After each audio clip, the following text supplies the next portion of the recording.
Madam Deputy Speaker, Singapore is well known for its no-nonsense attitude towards crime. All Singaporeans expect that if one were to commit a crime, he or she will have to pay the price, irrespective of one's individual background. The force of deterrence is high because the application of justice is swift and sure. But the arm of the law is also one that reaches beyond the prison sentence. It aims to rehabilitate and welcome ex-prisoners back to society.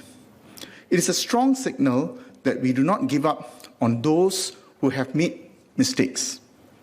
The excellent work that the Singapore Prison Service officers do as captains of lives is perhaps not as well known. In collaboration with its partners, the SPS works to enforce the safe and secure custody of prisoners, deliver evidence-informed rehabilitation programs, and carry out effective community supervision of release offenders. All this is to help prisoners find their way back to society, into families, friendship, and work. A testimony to the good work that SPS does lies to the fact, as said by the Honourable Minister of State just now, the recidivism reported in SPS 2020 annual report stands at 22.1%.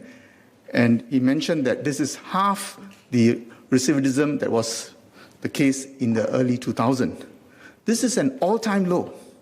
These hard-earned results are due in part to a number of innovative steps that SPS has implemented over the years to help rehabilitate and reintegrate the ex-offenders into our society. And the Honourable Minister of State has outlined these steps, which were taken over 2 decades in particular. I will not repeat the steps that the Honourable Minister has said, but what is clear is that prison is not mere punishment for wrongdoing. It's also the first step towards education, reconciliation, and the acquisition of requisite skills and knowledge. This is to enable ex-offenders become financially independent and confident of their abilities, and then have fulfilling lives and careers. They will be able to reassume their responsibilities for themselves and their family. They have a chance to leave their checkered past behind, be reintegrated back with their families, societies, and make positive contributions to our country. With our help, they can rebuild their lives, step by courageous step. This is a mission that requires stout-hearted support from everyone. I'm proud of my alma mater, NUS, whose professors interviewed a prison inmate as part of its rigorous admission process and offered him a spot in its law school. Today, that man is a litigation lawyer, and both of us are fellow members of the same profession serving our country. Employers must be open-minded in the same way. The main reason why I suggested in Parliament 2020 that the $1 billion Jobs Growth Initiative, which sought to expand local hiring during the pandemic by providing wage support, be also extended to ex-offenders, was because I was concerned that with the shrinking economy then, employers may not offer our ex-offenders with fair chances of getting good employment. This in turn would have had a major impact on the rehabilitative process for our ex-offenders. The government adopted my suggestion and addressed the issue squarely. Between September 2020 and February 2021, a span of 6 months, almost 800 ex-offenders were employed through the JGI. I'm sure many more ex-offenders would have benefited since then from the JGI, which was recently extended to March 2022.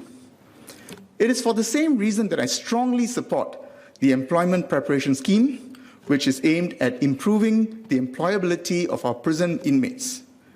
I have studied the details of the scheme as set out in the bill. They are well thought of.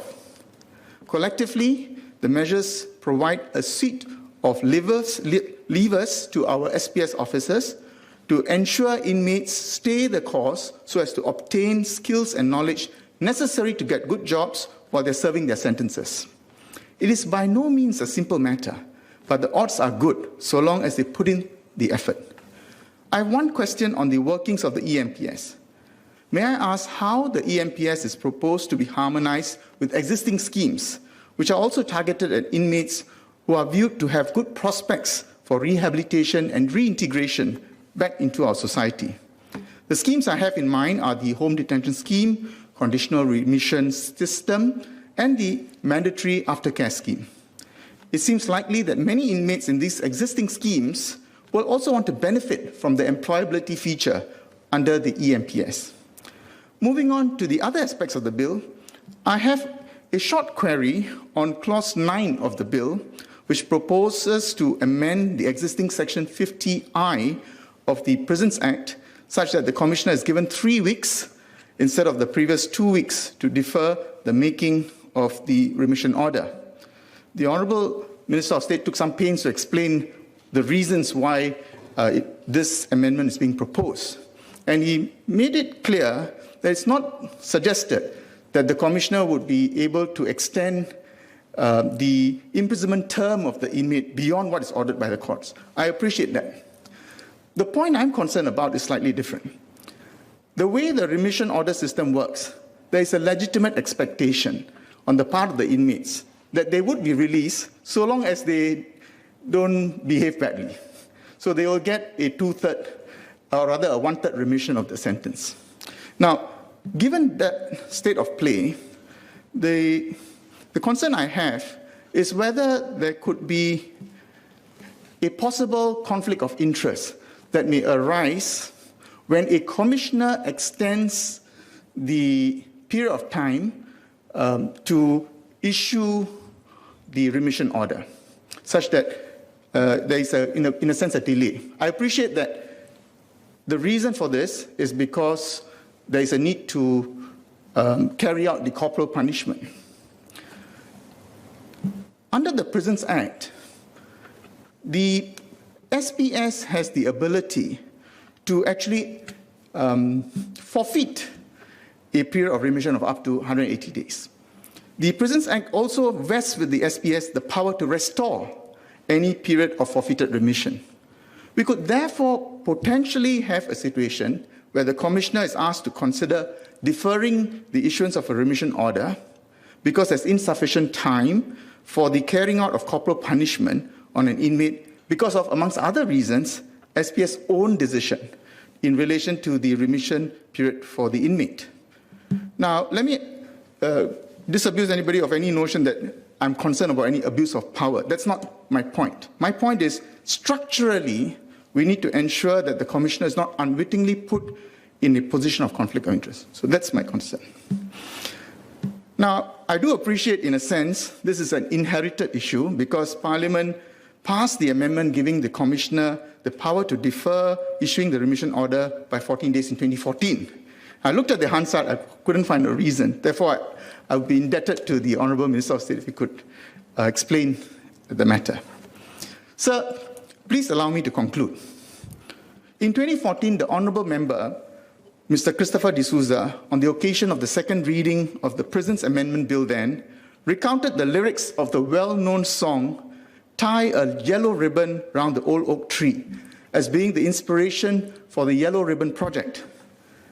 His speech has inspired me to, not to sing the song, but to recount the lyrics of a local song, "I Ain't Giving Up," written by Mr. Stephen Joseph and performed by Mr. Zulkifli Rahman, Mr. Razif Harun, and Mr. Afandi Miskan.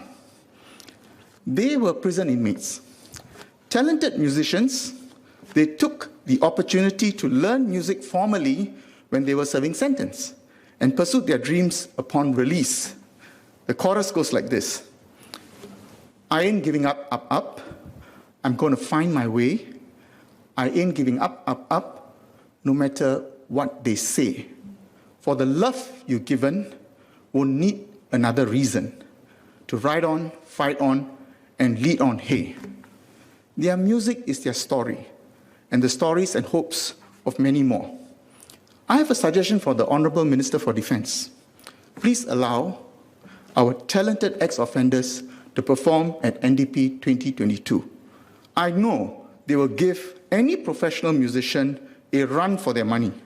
I also know that they will make Singaporeans rise to their feet.